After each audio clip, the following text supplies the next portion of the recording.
अब हम पढ़ेंगे इंडियन स्पेस प्रोग्राम। ठीक है, तो फर्स्ट हम देख लेते हैं a historical perspective. In India space research activities were initiated during the 1960s under the leadership of doctor Vikram Sarabhai, the founding father of Indian space program. तो जो हमारे कंट्री में माना जाता है कि जब रिसर्च एक्टिविटीज़ जो स्टार्ट हुई थी वो डॉक्टर विक्रम साराभाई के लीडरशिप में स्टार्ट हुई थी। उन्होंने ही इसरो का इस्टेब्लिशमेंट किया था। ठीक है, जो कि अभी है इंडियन स्पेस रिसर्च ऑर्गेनाइजेशन। ठीक है, इसका इस्टेब्लिशमेंट कब हुआ था 1969 में, और इसलिए विक्रम साराभाई को ही हम फादर ऑफ स्पेस प्रोग्राम भी कहते हैं। Indian national committee for space research was initiated in 1962 under the leadership of doctor Sarabhai and doctor Ramanathan. तो Indian national committee for space research का जो एक कमेटी है ना, वो कंस्टिट्यूट हुई थी 1962 में। किसके लीडरशिप में? डॉक्टर विक्रम साराभाई और डॉक्टर रामानाथन के लीडरशिप में। INCOSPAR set up the Thumba Equatorial Rocket Launching Station in Thiruvananthapuram for upper atmospheric research. और इसी INCOSPAR ने, ठीक है, मतलब Indian national committee for space research ने एक रॉकेट लॉन्चिंग सिस्टम लॉन्च किया था। वो कहाँ पे? Thumba equatorial rocket launching station, कहाँ पे? तिरुवनंतपुरम में। ठीक, किस चीज़ के लिए? ताकि हम अपर एटमॉस्फेरिक रिसर्च को कंडक्ट कर सकें। Thumba was selected because the geomagnetic equator of the earth passes over Thumba. और थुम्बा को इसलिए सेलेक्ट किया गया क्योंकि यहाँ से जियोमैग्नेटिक इक्वेटर जो है वो पास करता है। On November 21, 1963, the first sounding rocket was launched from TRLS, the first rocket, a Nike Apache। तो सबसे पहला जो रॉकेट लॉन्च हुआ था TRLS से, मतलब Thumba equatorial rocket launching station से, है ना। पहला रॉकेट उसका एक वो कौन सा रॉकेट था? अ नाइक अपाची रॉकेट, जो कि हम USA से हमने लिया था। ठीक है, और India's first indigenous sounding rocket RH-75 was launch on November 20, 1967। तो वो जो हमने लॉन्च किया था सबसे पहली बार, वो तो US का था, लेकिन RH-75 जो हमने खुद से बनाया था, इंडिजिनस था, वो हमारे कंट्री का बना हुआ था, वो हमने लॉन्च किया था नवंबर 20, 1967 में। A sounding rocket is a rocket which is intended for assessing the physical parameters of the upper atmosphere। और साउंडिंग रॉकेट का क्या काम होता है? इसका फंक्शन ये होता है कि वो अपर एटमॉस्फेयर के जो फिजिकल पैरामीटर्स है वो उसको मेज़र करता है, उसको असेस करता है। In 1969 Indian Space Research Organisation was founded by the government of India by superseding the erstwhile INCOSPAR। तो 1969 में क्या हुआ कि 15 अगस्त 1969 को तो इसरो की स्थापना हुई। ठीक है, किसके जगह पे? पहले जो INCOSPAR था उसके जगह पे गवर्नमेंट ऑफ इंडिया ने इसरो का इस्टेब्लिशमेंट किया। The Government of India constituted the Space Commission and establish the department of Space in June 1972 and brought ISRO under DOS in September 1972। और इसी को ध्यान में रखते हुए इसरो के इस्टेब्लिशमेंट के बाद गवर्नमेंट ऑफ इंडिया ने एक अलग से डिपार्टमेंट का भी कंस्टिट्यूशन किया। वो कौन सा डिपार्टमेंट था? Department of space. ठीक है, वो 1972 में। और फिर इसरो जो है इसी डिपार्टमेंट ऑफ स्पेस के अंदर काम करने लगी सितंबर 1972 से। ड्यूरिंग 1975 से 76 satellite instructional television experiment was conducted. It transmitted development-oriented programs using the American technology satellites and benefited people of 2400 villages of 6 states। तो स्टार्टिंग में क्या हुआ ना कि 1975-76 के टाइम में तो सैटेलाइट्स जो है उसका टेलीविज़न एक्सपेरिमेंट ये सब किया जाने लगा। ठीक है, और ये किसके हेल्प से हुआ? अमेरिका के टेक्नोलॉजी सैटेलाइट के हेल्प से, जिससे कि 6 स्टेट के 24 विलेजेस को फ़ायदा हुआ इसमें। India's first spacecraft Aryabhata completely design and fabricated in India was launched by a Soviet Cosmos 3M rocket from Kapustin Yar in 1925। तो इंडिया का जो पहला स्पेसक्राफ्ट था उसका नाम क्या है? आर्यभट्ट। ये बहुत इंपॉर्टेंट है कि इंडिया का पहला इंडिजिनस ये स्पेसक्राफ्ट कौन सा है? तो ये आर्यभट्ट है। और इसको ये कम्प्लीटली इंडिया में ही डिज़ाइन हुआ था, पूरा फैब्रिकेट हुआ था, लेकिन इसको लॉन्च किया था रशिया ने। ठीक है, सोवियत कॉस्मोस 3M रॉकेट के द्वारा।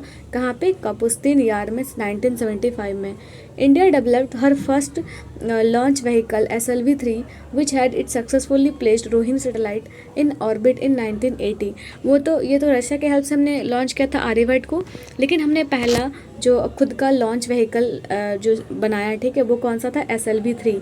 और ये सक्सेसफुली रोहिणी सैटेलाइट को इसने ऑर्बिट में भी भेज दिया। मतलब हमारा जो पहला जो लॉन्च व्हीकल था वो सक्सेसफुल रहा। ये 1980 में रोहिणी सैटेलाइट को वहाँ पे प्लेस भी कर दी ऑर्बिट में। The first experimental launch of SLV-3 with Rohini on board 1979 had failed to place the satellite in orbit.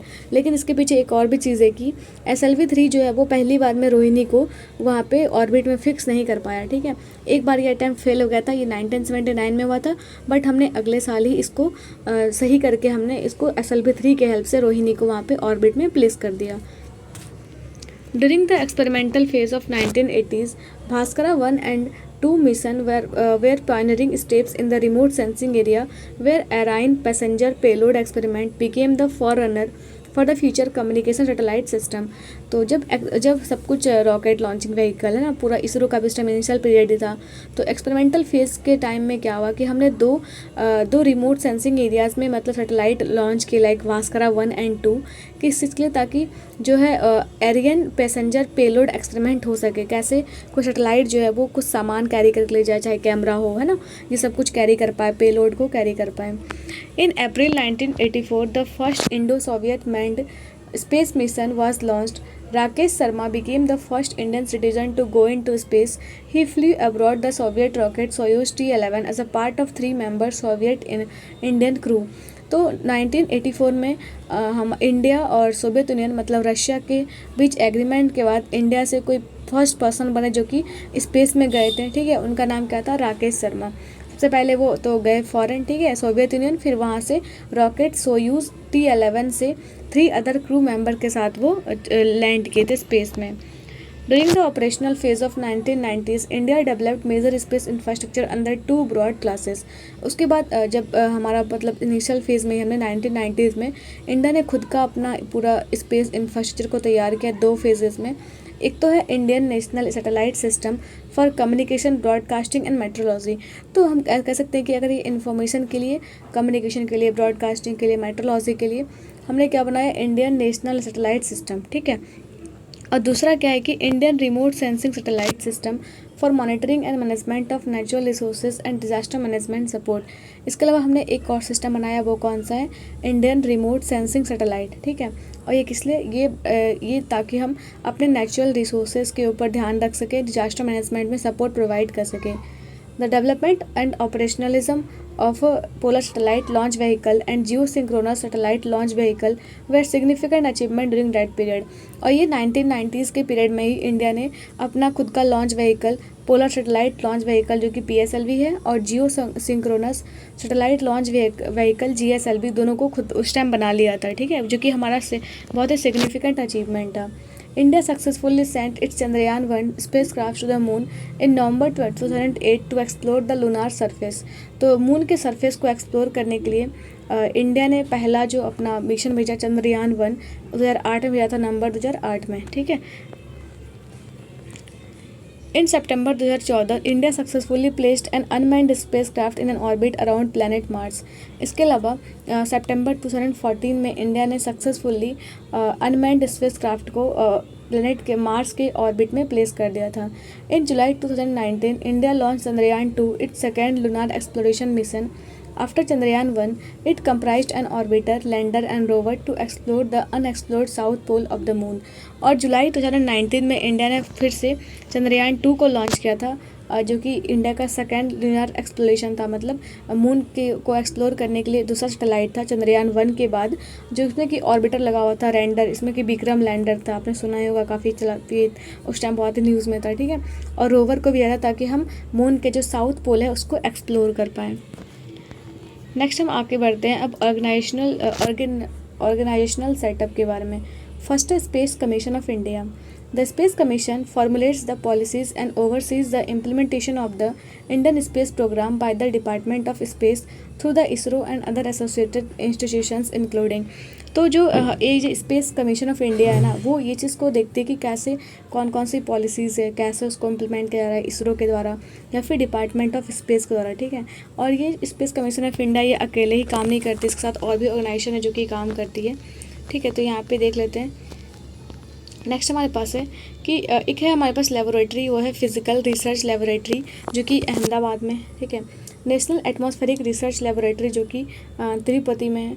North eastern space application centre, ये शिलोंग में है। सेमीकंडक्टर लेबोरेटरी जो कि चंडीगढ़ में सिचुएटेड है। Indian institute of space science and Technology जो कि तिरुवनंतपुरम में है। Antrix corporation in Bangalore, a government owned company to market the space products and services. तो एंट्रिक्स कॉरपोरेशन जो कि गवर्नमेंट की ही कंपनी है जो कि बेंगलोर में है। New Space India Limited in Bangalore, a government owned company to enable Indian industries take up high technology space related activities. तो अदर कंपनीज भी जो है वो स्पेस रिलेटेड एक्टिविटीज़ में पार्टिसिपेट कर पाए, उसके लिए बेंगलुरु में एक और ऑर्गेनाइजेशन है, वो क्या है, न्यू स्पेस इंडिया लिमिटेड। ठीक है, अब हम देख लेते हैं कि इस तरीके से पूरा जो ऑर्गेनाइजेशन सेटअप है वो किस तरीके का है। ठीक है, तो हम अगर देखें यहाँ पे, तो फर्स्ट यहाँ पे हमारे पास है प्राइम मिनिस्टर जो है वो स्पेस कमीशन के कह सकते हैं हेड है। ठीक है, फिर स्पेस कमीशन के अंदर आता है क्या, डिपार्टमेंट ऑफ स्पेस। ठीक, अब डिपार्टमेंट ऑफ स्पेस के अंदर आता है 2 प्रोग्राम, एक है न्यू स्पेस इंडिया लिमिटेड, फिर है एंट्रिक्स कॉरपोरेशन लिमिटेड।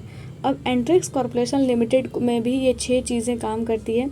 एक तो फिजिकल रिसर्च लेबोरेटरी, फिर national atmospheric research laboratory, north eastern space application centre जो कि शिलोंग में है। ठीक है, सेमीकंडक्टर लेबोरेटरी, फिर Indian institute of space science and technology, ये सब इसके अंदर काम करती है एंट्रिक्स कॉरपोरेशन लिमिटेड के अंदर। इसके बाद एक ऑर्गेनाइजेशन है, वो कौन सा है, इसरो। ठीक है, इंडियन स्पेस रिसर्च ऑर्गेनाइजेशन, इसके अंदर आता है इसरो काउंसिल। ठीक, अब इस पूरे इसरो में हम इसको भी और बहुत सारे इसके कह सकते हैं कि जहाँ से सैटेलाइट्स लॉन्च होते हैं वो सेंटर हैं।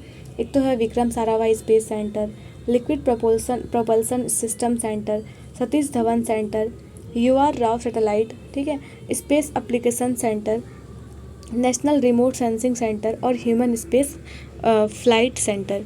उसका हम फर्दर डिवाइड करें इसरो को तो इसमें और भी अलग बहुत सारे डिपार्टमेंट्स हैं, लाइक हम कह सकते हैं ISRO propulsion complex, ISRO inertial system unit, development and educational communicational unit, master control facility, ISRO telemetry tracking and command network और laboratory for electro optic system. ये सारे जो ऑर्गेनाइजेशन है ये इसरो के अंदर आते हैं। ठीक है, लेकिन अभी सबसे ऊपर में क्या है, स्पेस कमीशन, और उसके हेड कौन होते हैं, प्राइम मिनिस्टर। आगे बढ़ते हैं, इंडियन स्पेस रिसर्च ऑर्गेनाइजेशन। ठीक है, the prime objective of ISRO is to develop an indigenous space technology and its application to various national needs. तो इसरो को इस्टेब्लिश करने का मेन ऑब्जेक्टिव क्या था, ठीक है, कि हम जो भी स्पेस के अंदर हम अपना एक्सप्लोरेशन बढ़ा सकें, क्योंकि अब वो टाइम गया, अब लोग अब चाहते हैं कि हम स्पेस में एक दूसरे से कॉम्पिटिशन करें सारे कंट्रीज़ में। ठीक है, तो ये इसलिए बहुत ज़रूरी है कि हमारा भी अपना एक स्पेस रिसर्च ऑर्गेनाइजेशन हो, तो वो हमारे लिए इसरो है। और इसमें जो भी नेशनल नीड्स, जो नेशनल बेनिफिट्स, जो भी चीज़ें हैं वो हम स्पेस के थ्रू कर सकते हैं। ठीक है, ISRO functions through 6 major centres and several other units, agencies, facilities and laboratories spread across the country. तो इसरो जो है वो खुद अकेले ही सिर्फ नहीं चलती है, उसके साथ बहुत सारे सेंटर्स, बहुत सारे यूनिट्स, एजेंसीज हैं जो कि लिंक्ड हैं इसरो से। Vikram Sarabhai space centre Thiruvananthapuram, it develops launch vehicles. तो विक्रम साराभाई स्पेस सेंटर जो है ये तिरुवनंतपुरम में है, जहाँ से लॉन्च व्हीकल जो है वो डेवलप होता है। UR Rao satellite centre Bangalore, formally known as the ISRO satellite centre, satellites are design and developed at ISAC. तो यहाँ तो हम लोग देख लें कि वहाँ पे मैन्युफैक्चर होता है, फिर यहाँ पे कि डिज़ाइन जो है सैटेलाइट्स का वो कहाँ पे बनेगा, UR राव सैटेलाइट सेंटर में जो कि बेंगलोर में है। Satish Dhawan space Centre at Sriharikota, integration and launching of satellite and launch vehicles are carried out from STSC। तो अब सैटेलाइट्स बन भी गया तो वो लॉन्च कहाँ से होगा, सतीश धवन स्पेस सेंटर से, ठीक, जो कि कहाँ पे, श्रीहरिकोटा में, जहाँ पर सैटेलाइट का इंटीग्रेशन होता है, रॉकेट का इंटीग्रेशन होता है, फिर वो लॉन्च होता है। ठीक है, लॉन्च व्हीकल्स के थ्रू। फिर liquid propulsion system centre at Thiruvananthapuram Bangalore and Mahendragiri, development work on liquid stages including cryogenic stage is carried out. उसके अलावा जो लिक्विड प्रोपल्सन सेंटर है जो कि कहाँ पे, तिरुवनंतपुरम में, जो कि बेंगलोर और महेंद्रगिरी के पास है, वहाँ पे डेवलपमेंट वर्क होती है पूरे लिक्विड स्टेजेस में, लाइक क्रायोजेनिक स्टेज, ये सब कुछ कहाँ पे होता है, तिरुवनंतपुरम में, लिक्विड प्रोपल्सन सिस्टम में। अब हम यहाँ पे देख लेते हैं कि अलग अलग स्पेस सेंटर्स कौन कौन से सिटीज़ में है और वो उसका नाम क्या है। ठीक है, फर्स्ट जैसे कि देख सकते हैं यहाँ पे दिल्ली में। ठीक है, तो दिल्ली में कौन कौन सा है, DOS branch secretariat, ISRO branch office, Delhi earth station. फिर देहरादून में कौन कौन सी ब्रांचेस हैं इसरो की, Indian institute of remote sensing, centre for space science and technology education in Asia Pacific, Lucknow में है ISTRAC ग्राउंड स्टेशन और इसरो नेविगेशन सेंटर।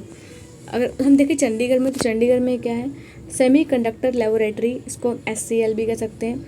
जोधपुर में है वेस्टर्न RRSC। उदयपुर में है सोलार ऑब्जर्वेटरी। माउंट आबू में है इंफ्रारेड ऑब्जर्वेटरी। अहमदाबाद में है स्पेस एप्लीकेशन सेंटर, ठीक है। अहमदाबाद गुजरात में क्या है, space application centre, physical research laboratory, development and educational communication unit. उसके बाद है मुंबई में इसरो लाइसेंस ऑफिस। इसरो का जो लाइसेंस ऑफिस है वो कहाँ पे है, मुंबई में। अब नागपुर में क्या है, सेंट्रल RRSC कहाँ पे, ये नागपुर में। हसन जो है ये एक मास्टर कंट्रोल फैसिलिटी है, ठीक है। और ब्यालू में है Indian deep space network, Indian space science data centre. Aluva में है ammonium perchlorate experiment plant. Thiruvananthapuram में Vikram Sarabhai space centre, liquid propulsion system centre, ISRO inertial system unit, Indian institute of space science and technology. Mahendragiri में है इसरो प्रोपल्सन कॉम्प्लेक्स। आगे देखते हैं तो हमारे पास है शिलोंग में, ठीक है। शिलोंग में ये एक नॉर्थ ईस्टर्न स्टेट में है, north eastern space application centre. Kolkata में ईस्टर्न RRSC है। भोपाल में मास्टर कंट्रोल फैसिलिटी है, ठीक है। हैदराबाद में नेशनल रिमोट सेंसिंग सेंटर है। तिरुपति में नेशनल एटमॉस्फेरिक रिसर्च लेबोरेटरी है। श्रीहरिकोटा में सतीश धवन स्पेस सेंटर। बेंगलोर में बहुत सारे इसरो के ब्रांचेज हैं, लाइक स्पेस कमीशन है, ठीक है। Department of space and ISRO का headquarter, INSAT programme office, NNRMS secretariat, civil engineering programme office, Antrix corporation, ISRO satellite centre, ठीक है। Laboratory for electro optic system, ISRO telemetry tracking and command network, southern RRSC, liquid propulsion system centre. और Port Blair Andaman and Nicobar में क्या है, down range station, ठीक है, station. Space application centre Ahmedabad, development of sensors for communication and remote sensing satellite and application aspects of space technology. तो space application centre जो कि अहमदाबाद में, उसका काम क्या है, सेंसर्स को डेवलप करना, ठीक है, कम्युनिकेशन के लिए। रिमोट सैटेलाइट सेंसिंग को भी, सैटेलाइट्स को भी मतलब वहाँ पे बनाना और उसके एप्लीकेशनल एस्पेक्ट्स को देखना। फिर नेशनल रिमोट सेंसिंग सेंटर जो कि हैदराबाद में, it carries out reception, processing and dissemination of data from remote sensing satellites. अभी कि इसरो की जो ISRO is a headquarter in Bangalore. Chairman of ISRO also serves as the secretary of the department of space and chairman of space commission. तो इसरो जो है, इसरो का headquarter कहाँ पे, बेंगलोर में। इसके जो चेयरमैन होते हैं, ठीक है, अभी आप बताइए चेयरमैन कौन है, तो ये भी कौन है, S सोमनाथ, ठीक है, इसरो के भी चेयरमैन है। पहले थे कौन, K शिवान। तो इसरो के अभी हेडक्वार्टर जो है इसरो का बेंगलोर है। यहाँ अभी यहाँ के जो चेयरमैन है वही एक्ट करते हैं as a secretary of department of space, DOS के, और ये चेयरमैन भी होते हैं किसके, स्पेस कमीशन के। आगे हमारे पास है इंडियन लॉन्च व्हीकल्स। तो इंडिया में कौन कौन से लॉन्च व्हीकल हैं। Evolution of launch vehicles in India. Launch vehicle और launcher is a multi stage rocket powered space transport system use to send satellite, manned space ships, space station और space probes into the orbit. तो launch vehicle कह सकते हैं एक launcher system है जिसके through हम कोई भी सैटेलाइट को लॉन्च करते हैं, या फिर स्पेस शिप को, या फिर space station like space probe, चाहे वो मैन्ड हो या अनमैन्ड हो, ठीक है। The launching of first sounding rocket from Thumba on 21st November 1963 marked the beginning of the Indian space program। तो हम कह सकते हैं कि इंडिया का जो स्पेस के फील्ड में जो पहला स्टार्टिंग जो हुआ वो किससे हुआ, एक रॉकेट लॉन्च हुआ था जो कि था फर्स्ट साउंडिंग रॉकेट, जो थुम्बा से लॉन्च हुआ था। कब, 21 नवंबर 1963 को। Sounding rockets are used for probing and upper atmospheric regions and for space research. तो हम साउंडिंग रॉकेट को क्यों लॉन्च करते हैं, ताकि हम एटमॉस्फेरिक रीजन्स में प्रोब के बारे में स्टडी कर सकें और स्पेस रिसर्च को कंडक्ट कर सकें। They also serve as platforms to rest prototypes intended for use in launch vehicle and satellite. और वही एक बिगिनिंग मार्क करता है जिससे हम और भी सैटेलाइट्स या फिर टेस्ट प्रोटोटाइप्स जो है उसको डेवलप करते हैं, ठीक है, लॉन्च व्हीकल्स एंड सैटेलाइट्स को। Development of launch vehicle in India can be categorised in 4 generations. तो इंडिया में जो लॉन्च व्हीकल्स का जो डेवलपमेंट हुआ वो टोटल 4 स्टेजेस में हुआ। फर्स्ट जनरेशन में हमने क्या बनाया, सैटेलाइट लॉन्च व्हीकल SLV-3, ठीक है। सेकंड जनरेशन में बना ऑगमेंटेड सैटेलाइट लॉन्च व्हीकल, ठीक है, ASLV। थर्ड जनरेशन में बना polar satellite launch vehicle PSLV, जो कि हम लोग अभी भी यूज़ करते हैं। फोर्थ जनरेशन में क्या बना, geosynchronous satellite launch vehicle GSLV। आगे बढ़ते हैं। अब है location of satellite launching station, जितने भी सैटेलाइट लॉन्चिंग स्टेशन इसका क्या लोकेशन है। तो satellite launching stations are generally located on the east coast and as close as possible to the equator. तो जितने भी सैटेलाइट लॉन्चिंग स्टेशन वो जनरली कहाँ पे होते हैं, ईस्ट कोस्ट पे, मतलब इस साइड में, इंडिया के इस साइड में, ठीक है। और वो कोशिश ये की जाती है ना कि जितने भी सैटेलाइट लॉन्चिंग स्टेशन है वो इक्वेटर के पास हो, इक्वेटर जैसे कि यहाँ से पास होता है तो इक्वेटर के जस्ट पास हो। When seen from the North Pole, the Earth rotates anti-clockwise, that is west to east, as we see the sun rising in east and setting in the west। तो जब भी हम अगर अर्थ को ऑब्जर्व करेंगे north pole से तो हमें ये दिखेगा कि जो अर्थ जो रोटेट करती है कैसे, एंटी क्लॉकवाइज डायरेक्शन में, मतलब वेस्ट से ईस्ट में, क्योंकि सन किधर राइज होता है, ईस्ट में, और सेट कहाँ पे होता है, वेस्ट में। The surface velocity of rotation varies from point to point on earth. It is highest near the equator and gradually reduces towards the poles where practically zero. तो जो रोटेशन है अर्थ का, ठीक है, सरफेस वेलोसिटी जो rotation का अर्थ का, वो हाईएस्ट कहाँ पे होता है, इक्वेटर पे, लेकिन धीरे धीरे इक्वेटर की तरफ क्या होता है, वो कम होते जाता है। A satellite launched from the sites near the equator towards the east axis will be initial boost equal to velocity of Earth's surface. This is similar to the athlete circling round and round before throwing a shot put. तो हम satellite को equator के पास ही क्यों launch करते हैं, क्योंकि एक तो अर्थ खुद रोटेट कर रही है किधर से, वेस्ट से ईस्ट डायरेक्शन में, ठीक है। अगर हम यहाँ से लॉन्च करेंगे तो अर्थ की जितना वेलोसिटी तो सैटेलाइट को पहले ही मिल जाएगा, जैसे ये ऑर्बिट में जाएगा तो हमें कम प्रोपल्सन, कम एनर्जी को देना पड़ेगा। जैसे अगर इसको हम ऐसा समझ सकते हैं कि कोई भी जो शॉर्ट पुट फेंकता है ना, शॉर्ट पुट जो बॉल होता है इतना बड़ा सा आयरन का, ठीक है, उसको फेंकने से पहले वो पूरा राउंड राउंड घूमता है, तब वो फेंकता है, क्योंकि ताकि इसमें मोमेंटम आ जाए, ताकि वो ज़्यादा स्पीड से फेंक पाए। However, satellites meant for polar orbits are generally launched in southward or northward direction and therefore cannot take advantage of the earth rotation। लेकिन जितने भी सैटेलाइट्स लॉन्च होते हैं, ठीक है, पोलर ऑर्बिट्स में, वो साउथ डायरेक्शन में या तो नॉर्थ डायरेक्शन में लॉन्च होते हैं। इस वजह से इसको कोई अर्थ रोटेशन का एडवांटेज नहीं मिल पाता, लेकिन क्योंकि अर्थ रोटेशन का एडवांटेज कहाँ मिलेगा, जब वो ईस्ट साइड में लॉन्च होगा। Moreover, as an acceleration due to gravity is inversely proportional to the square of the radius, gravitational force of attraction for a satellite is minimum near the equator. हम लोग जानते हैं जो gravity जो है वो इन्वर्सली किसके प्रोपोर्शनल है, radius square of the radius के, ठीक है। तो क्योंकि रेडियस जो है वहाँ पे इक्वेटर पे क्या होता है, वो मैक्सिमम होता है, इस वजह से ग्रेविटी जो होगा वहाँ पे मिनिमम होगा।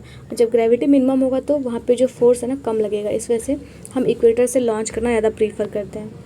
Additionally, across all continents, the eastward side from east coast has water bodies, while the eastward side from west coast has land mass। तो अगर हम पूरे जितने भी कॉन्टिनेंट्स हैं लाइक एशिया, अफ्रीका, यूरोप, उन सबको अगर ऑब्जर्व करें तो ईस्ट डायरेक्शन का जो ईस्टवर्ड साइड है वो अक्सर उसमें वाटर ही होता है, लेकिन ऐसा ज़रूरी नहीं है कि वेस्ट साइड में वेस्ट साइड का ईस्ट डायरेक्शन जो होगा वो मतलब वाटर होगा, ठीक है। The east coast is selected so that in case of failure of launch, debris goes and fall on built up hinterland। और हम लोग इस साइड में इसलिए लॉन्च करते हैं ताकि अगर कोई भी सैटेलाइट अगर लॉन्च करते टाइम अगर फेल हो जाए तो डायरेक्टली वो हिंटरलैंड मतलब वो सी में, वाटर बॉडीज़ में चला जाए, ठीक है, किसी को कोई नुकसान ना हो। The stations are generally in proximity of the equator because the radius of Earth is more at equator than at the poles। हमने अभी देखा कि जो ग्रेविटी होता है इन्वर्सली किसका प्रोपोर्शनल है, रेडियस के स्क्वायर के।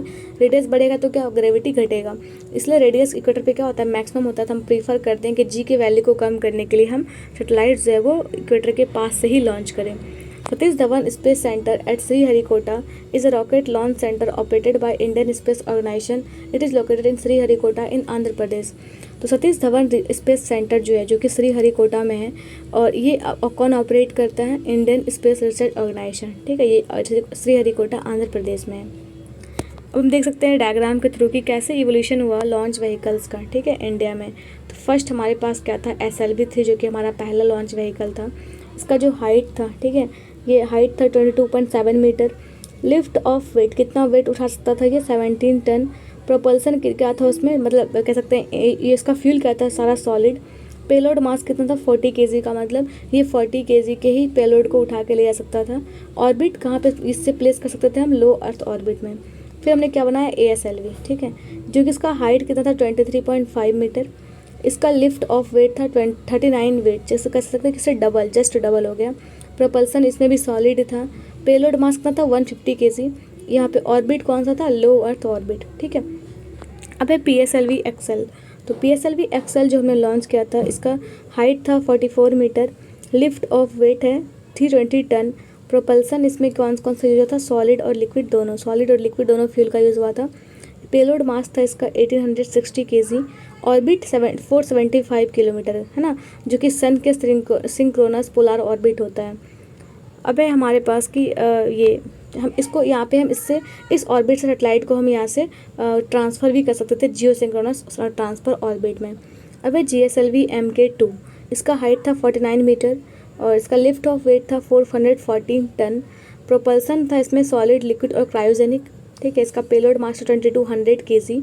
ये कौन सा ऑर्बिट में भेज सकता था, जियो सिंक्रोनस ट्रांसफ़र ऑर्बिट में। अब है GSLV Mk3, इसका हाइट है 43.43 मीटर, लिफ्ट ऑफ वेट है 640 ton.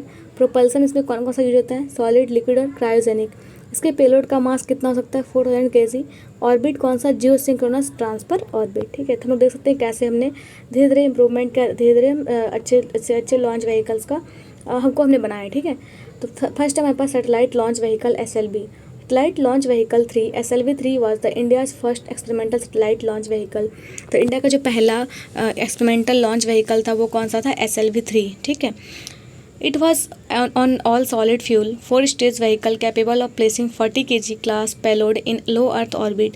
It was launched in 1980 when Rohini satellite RS-1 was placed in orbit, thereby making India the 6th member of the exclusive club of space-faring nations। तो जो India का जो SLV-3 था, ठीक है, ये लगभग इस 4 स्टेजेस में डेवलप हुआ था, ठीक है। 4 स्टेजेस व्हीकल था ये, और इसमें हम 40 kg का जो पेलोड्स को हम लोग रख सकते थे कहाँ पे, लो अर्थ ऑर्बिट में। ये पहली बार लॉन्च हुआ था 1980 में। किसको लेकर लॉन्च किया था, रोहिणी सैटेलाइट को, और रोहिणी सैटेलाइट RS-1 को, है ना, ऑर्बिट में प्लेस किया था। और इसी के थ्रू इंडिया जो है वर्ल्ड में 6th नेशन बन गया था जिसके पास अपना खुद का लॉन्च व्हीकल हो, रॉकेट लॉन्च व्हीकल हो, ठीक है। नेक्स्ट है augmented satellite launch vehicle ASLV।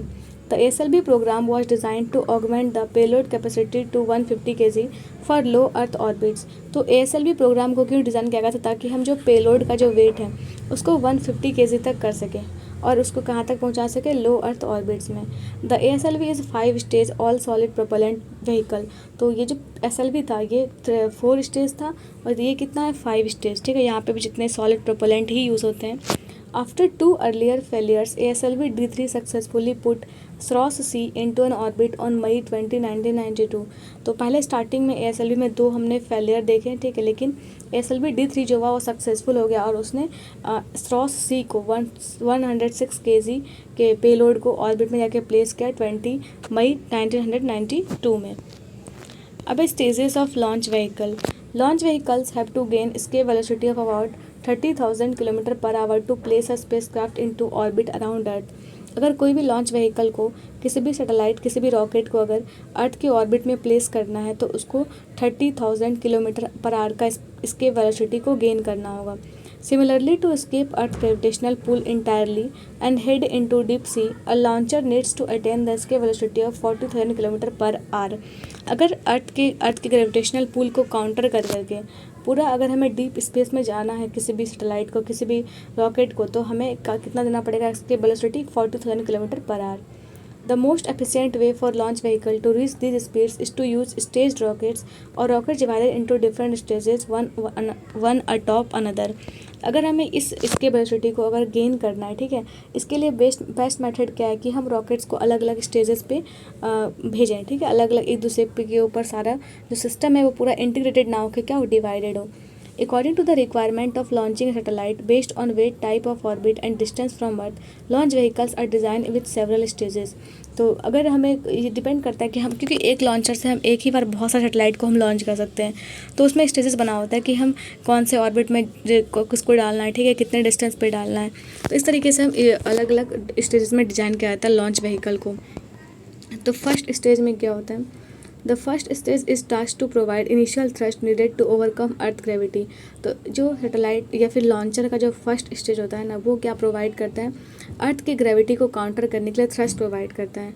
In some launchers the first stage has additional rockets attached acting as a booster to further increase the thrust. और बहुत सारे लॉन्चर में क्या होता है कि फर्स्ट स्टेज में ही कुछ रॉकेट्स लगे होते हैं ताकि जो उसका थ्रस्ट है ना उसको इंक्रीज़ कर दें।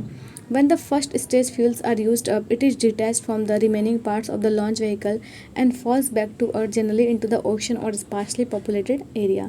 तो जब फर्स्ट स्टेज का जो फ्यूल है वो ख़त्म हो जाता है, फिर वो पूरा जो रॉकेट सिस्टम से वो डिटैच हो जाता है, वो वहाँ से बाहर आ जाता है। फिर वो लॉन्च व्हीकल से बाहर आकर के कहीं भी गिर जाता है, लाइक चाहे वो जनरली वो तो ओशन में गिरता है, लेकिन कभी कभी स्पार्सली पॉपुलेटेड एरिया में भी गिर जाता है, बहुत कम पॉपुलेशन वाले एरिया में। अब second stage, in the second stage the launcher carries less weight than the first stage because the first stage है ड्रॉप्ड ऑफ द रॉकेट। अब जब सेकेंड स्टेज में आ गया तो इसका तो वेट ऑलरेडी कम हो गया, क्योंकि फर्स्ट स्टेज जो है वो जा चुका है। When the second stage takes over, the vehicle reaches a much higher speed. लेकिन जब सेकेंड स्टेज भी जब ख़त्म हो जाएगा तो रॉकेट का जो स्पीड है ना वो काफ़ी बढ़ जाएगा, क्योंकि वेट काफ़ी कम हो जाएगा। The second stage however also uses of its fuel and drops off. Second stage में क्या होता है, ये भी अपना पूरा फ्यूल यूज़ करेगा, फिर वो गिर जाएगा। अब है third stage, this stage fires and generally places the space craft into final orbit. तो थर्ड स्टेज क्या करता है, ये जो स्पेस क्राफ्ट है उसको फाइनल ऑर्बिट में फायर कर देता है। On deep space missions, the third stage allow the spacecraft to reach escape velocity and head away from the Earth. और जब जितने भी डीप सी मिशंस होते हैं, डीप स्पेस मिशंस होते हैं, उसमें थर्ड स्टेज जो है वो स्पेस क्राफ्ट को इसके वेलोसिटी तक रीच करने में हेल्प करता है, फिर वो अर्थ के इधर मुड़ जाता है। For some missions, even the three stages may not be adequate to launch a satellite in its orbit. For example, PSLV is a 4-stage rocket-powered launch vehicle. तो कभी कभी ऐसा भी होता है कि हमें थर्ड स्टेज को भी डिटैच करना होता है, फिर हम फोर्थ स्टेज से सैटेलाइट को ऑर्बिट में लॉन्च करते हैं, ठीक है। जैसे कि PSLV है, तो इसमें ये एक four stage rocket powered launch vehicle है, क्योंकि ये इसमें थर्ड स्टेज भी है, उसको भी डिटैच होना पड़ता है, ठीक है। अब है पोलर सैटेलाइट लॉन्च व्हीकल्स को PSLV कहते हैं। PSLV is the third generation launch vehicle of India. It is the first Indian launch vehicle to be equipped with liquid stages. तो PSLV जो है वो इंडिया का थर्ड जनरेशन लॉन्च व्हीकल है, ठीक है। और ये इंडिया का पहला वो लॉन्च व्हीकल है जो कि इक्विप्ड है किससे, लिक्विड स्टेजेस से, मतलब लिक्विड फ्यूल से। After it's successful launch of a remote sensing satellite IRS-P2, जिसका जो वेट था 804 kg का, इन अक्टूबर 1994, PSLV emerged as a reliable and versatile workhorse launch vehicle of India. तो जब इसका PSLV का जो पहला सक्सेसफुल रिमोट सेंसिंग सैटेलाइट का लॉन्च हुआ IRS-P2 का, कब, अक्टूबर 1994 में, तो PSLV काफ़ी रिलायबल लॉन्च व्हीकल बन गया। This vehicle has also successfully launched 2 spacecraft, Chandrayaan one in 2008 and mars orbiter spacecraft in 2013। इसके अलावा PSLV लॉन्च व्हीकल ने 2 स्पेसक्राफ्ट को भी लॉन्च किया स्पेस में, एक तो चंद्रयान-1 कब, 2008 में, और मार्स ऑर्बिटर 2013 में, ठीक है। अब है हमारे पास की PSLV capacity. PSLV is capable of sending payload up to 1750 kg to sun synchronous polar orbits up to 600 km altitude. For example, IRS series of satellites. तो PSLV के पास इतनी कैपेसिटी है कि वो लगभग 1750 kg के पेलोड को रख सकता है, स्पेस में भेज सकता है, ठीक है। वो भी कौन से ऑर्बिट में, सन सिंक्रोनस पोलर ऑर्बिट्स में, जो कि अर्थ के ऑर्बिट से लगभग 600 किलोमीटर ऊपर है। इसका एग्जांपल है IRS series of satellites. It has transported a payload of up to 1425 kg into geosynchronous and geostationary orbit like satellites for IRNS constellation. तो ये PSLV टेस्टेड है कि ये 1425 kg के तक के पेलोड को भेज सकता है, कहाँ पे, जियो सिंक्रोनस या जियो स्टेशनरी ऑर्बिट में, जैसे कि IRNSS कॉन्स्टलेशन सैटेलाइट में इसको भेजा गया था। PSLV has 3 versions, PSLV core alone, PSLV G and PSLV XL। PSLV का भी 3 वर्जन है, PSLV core alone, PSLV G और PSLV XL। PSLV is a four stage rocket powered launcher. तो PSLV क्या है, 4 स्टेज पावर्ड रॉकेट लॉन्चर है। First stage में क्या होगा कि solid rocket motor augmented by 6 solid strap on boosters. The strap on motors are used only in PSLV G and PSLV XL variants. तो एक सॉलिड रॉकेट मोटर ऑगमेंट होता है, इसमें कि 6 सॉलिड स्ट्रैप ऑन बूस्टर्स लगे होते हैं। ये जो बूस्टर है, ये जो मोटर्स है ना, ये बस उसी में लगे होते हैं, किसमें, 2 में, PSLV G और PSLV XL में। फिर सेकंड स्टेज में क्या होता है, earth storable liquid rocket engine known as the Vikas engine. तो सेकंड स्टेज में क्या होता है, earth storable liquid rocket engine, जिसको विकास इंजन भी कहा जाता है। थर्ड स्टेज में होता है सॉलिड रॉकेट मोटर, ठीक है। फोर्थ स्टेज में क्या होता है, 2 अर्थ स्टोरेबल लिक्विड इंजन। अब है geosynchronous launch vehicle, geosynchronous launch satellite launch vehicle GSLV।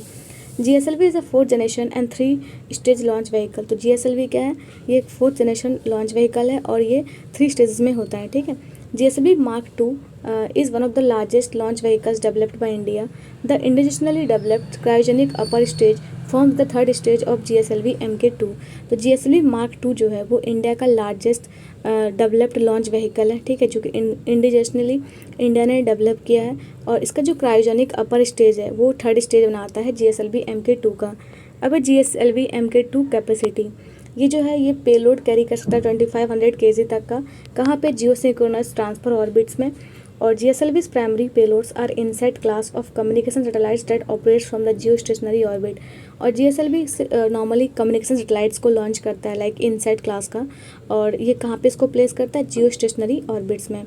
Payload 5000 kg to LEO, और ये जो GSLV है ये 5000 kg तक के पेलोड को लोअर अर्थ ऑर्बिट में प्लेस कर सकता है।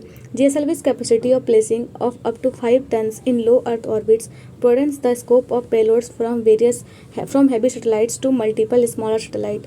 तो ये जो पेलोड जो है ना, ये जो GSLV जो है वो 500 kg का जो पेलोड कैरी कर सकता है लोअर अर्थ ऑर्बिट में, इससे हम हैवी सैटेलाइट को लॉन्च कर सकते हैं, ठीक है, एक छोटे स्टेज सैटेलाइट को लॉन्च करने के बजाय।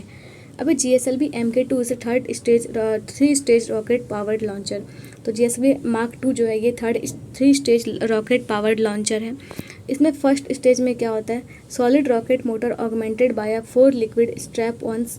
सेकंड स्टेज में क्या होता है, विकास इंजन, ठीक है। थर्ड स्टेज में क्या होता है, क्रायोजेनिक अपर स्टेज। अभी GSLV Mk3, it is a third stage heavy lift launch vehicle developed by ISRO. तो GSLV Mk3 जो है ये एक 3 stage heavy lift launch vehicle है जिसको डेवलप किया था इसरो ने। The vehicle has 2 solid strap ons, a core liquid booster and a cryogenic upper stage. ये जो GSLV Mark III है इसमें 2 सॉलिड स्ट्रैप्स होते हैं, एक लिक्विड बूस्टर होता है और एक क्रायोजेनिक अपर स्टेज होता है। It is design to carry a 4 ton class of satellite into ZTO and about 8 ton to LEO which is about twice the capacity of GSLV Mk2। और ये जो है GSLV Mk3 ये लगभग 4 ton satellites को ले आ सकता है, कहाँ पे, GTO में, है ना, जियो सिंक्रोनस ट्रांसफर ऑर्बिट्स में। और 8 टन का जो पेलोड है वो ले आ सकता है लोअर अर्थ ऑर्बिट में, जो कि जस्ट डबल है किसका, GSLV Mk2 का। आगे, the first developmental flight of GSLV Mk3 successfully placed GSAT-19 satellites to a geosynchronous transfer orbit on June 5, 2017। तो पहला जो डेवलपमेंटल फ्लाइट जो था GSLV Mk3 का वो सक्सेसफुली हो चुका है। कब, किसको ये लॉन्च किया था, GSAT-19 सैटेलाइट को, कहाँ पे, जियोसिंक्रोनस ट्रांसफर ऑर्बिट में, June 5, 2017 में। GSLV Mk3 M1 successfully injected Chandrayaan-2, India's second lunar mission, into Earth parking orbit on July 22, 2019 from Satish Dhawan Space Center, Sriharikota. तो ये जो GSLV Mk3 है, Mk3 M1, ये एक बार और ये भी एक Chandrayaan-2 को भी लॉन्च कर चुका है, जो कि इंडिया का सेकेंड लूनार मिशन है, मून मिशन है, ठीक है। ये इसने अर्थ सैटेलाइट को कहाँ पे पार्क किया था, अर्थ के पार्किंग ऑर्बिट में 22 जुलाई 2019 को। कहाँ से ये लॉन्च हुआ था, Satish Dhawan space research centre से, जो कि श्रीहरिकोटा में है। अब indigenous cryogenic upper stage. ISRO's cryogenic upper stage project envisaged the design and development of the indigenous cryogenic upper stage to replace the stage procured from Russia and used in GSLV flights। अब इसरो क्या क्या plan है कि ये जो cryogenic upper stage जो है वो खुद से डेवलप करे और इसमें क्रायोजेनिक अपर स्टेज जो है वो क्रायोजेनिक इंजन का बना हो। A cryogenic rocket stage is more efficient and provides more thrust for every kilogram of propellant it burns compared to solid and earth storable liquid propellant rocket stages. तो ये जो cryogenic rocket stage है ना वो ज़्यादा efficient है और ये ज़्यादा ज़्यादा किलोग्राम के प्रोपेलेंट को बर्न कम प्रोपेलेंट को बर्न करके भी अधिक एनर्जी को जनरेट करता है इन कंपेरिजन टू सॉलिड और earth storable liquid propellant rocket stages से। It comprises cryogenic propellant that is liquid hydrogen and liquid oxygen. इसमें क्या क्या होता है, क्रायोजेनिक प्रोपेलेंट में लिक्विड हाइड्रोजन होता है, लिक्विड ऑक्सीजन होगा। It this efficiency of more thrust gives it a substantial payload advantage. और अधिक थ्रस्ट से अगर वो जाएगा तो मतलब वो अधिक से अधिक पेलोड को कैरी कर पाएगा। However, given that the oxygen liquefies at 183 degrees centigrade and hydrogen at 253 degrees centigrade, the cryogenic stage is technically a very complex system due to its use of propellants at extremely low temperature. And associated thermal and structural problems. वैसे हम जानते हैं कि oxygen जो है वो liquefy कर जाता है 183 डिग्री सेंटीग्रेड पे और हाइड्रोजन 253 डिग्री सेंटीग्रेड पे। इस वजह से क्रायोजेनिक स्टेज को थोड़ा सा टेक्निकली मैनेज करना थोड़ा टफ है, क्योंकि ये काफ़ी लो टेम्परेचर पे ऑपरेट करता है। लेकिन इसका एडवांटेज क्या है, यहाँ पे पर यूनिट मास का जो प्रोपेलेंट जलेगा उससे हाई एनर्जी मिलेगा, ठीक है। ये फ्यूल क्लीन होगा, इकोनॉमिकल होगा, है ना, लॉन्ग रन में। इसका डिसएडवांटेज क्या है कि storage huge initial capital investment, very sophisticated technology requiring high level of technical expertise. इसका डिसएडवांटेज ये है कि हम लिक्विड प्रोपेलेंट को स्टोर कैसे करेंगे, ठीक है। इसमें काफ़ी स्टार्टिंग में काफ़ी कैपिटल इन्वेस्टमेंट होगा, थोड़ा टफ कॉम्प्लेक्स टेक्नोलॉजी है और इसमें high level of technical expertise चाहिए। अब है रामजेट और scramjet engines. Satellites are launched into orbit by a multi-stage satellite launch vehicle that carry oxidizer along with the fuel for combustion to produce thrust। जो भी satellite launch होता है ना, उसमें ऑर्बिट में जो लॉन्च होता है तो ये एक स्टेज का प्रोसेस नहीं है, ये मल्टी स्टेज प्रोसेस है लॉन्च व्हीकल्स का, ठीक है। तो ये पहले ऑक्सीडाइजर को ले जाता है अपने साथ for the fuel combustion, fuel को कम्बशन के लिए, क्योंकि फ्यूल जलेगा कब, जब वहाँ पे ऑक्सीजन रहेगा तभी तो फ्यूल जलेगा, ठीक है, ताकि वो थ्रस्ट को प्रोड्यूस कर सके। Nearly 70% of the propellant fuel oxidizer combination carried by today's launch vehicle consist of oxidizers। तो 70% जो propellant है, ठीक है, उसको जलने में कौन हेल्प करता है, oxidizers। Therefore, in order to reduce the launch cost, the next generation launch vehicle must use a propulsion system which can utilize the atmospheric oxygen during their flight। अभी क्या है कि वो ऑक्सीजन कैरी करता है, oxidiser को carry करना पड़ता है, ठीक है, रॉकेट के साथ, सैटेलाइट्स के साथ। लेकिन अब ये प्लान है कि हम एटमॉस्फेरिक ऑक्सीजन का ही यूज़ करें उसमें प्रोपल्सन देने के लिए, उसको वहाँ पे एनर्जी प्रोड्यूस करने के लिए। A ramjet is a form of air breathing jet engine that uses the vehicle's forward motion to compress incoming air for combustion without a rotating compressor. तो रामजेट उस तरीके का ही एक एयर ब्रीदिंग जेट इंजन है जो कि vehicle का forward motion को यूज़ करके जो इनकमिंग एयर है उसको कंप्रेस करके प्रोपेलेंट को बर्न करने में, कंबसन करने में हेल्प करता है।